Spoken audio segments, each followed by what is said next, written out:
Welcome to another edition of Conveyor Maintenance Tips. Keep your conveyor running with these few checklist items. Examine sprockets for signs of wear or debris buildup in tooth pockets.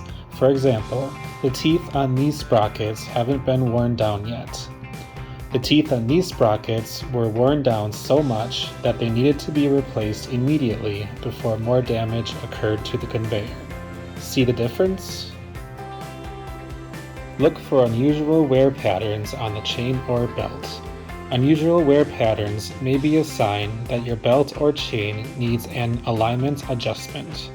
It could also mean that some of your critical conveyor parts need replacing. See how the sides of this plastic chain has worn down compared to a brand new link. Check bearings, motors, and gear reducers for unusual noise.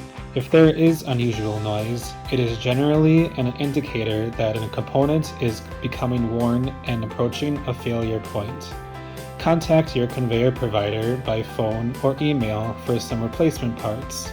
Schedule maintenance for these items on planned downtime rather than waiting until failure or interrupting precious production time. Check dead plates for product transfer and chain clearance. Proper chain clearance will allow your product to transfer over dead plates smoothly without the product packaging getting caught between the conveyor and the dead plate.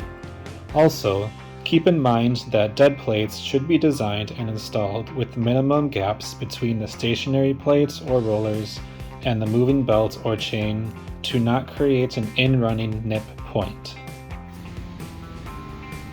Now you're a few steps closer to identifying potential conveyor maintenance related issues.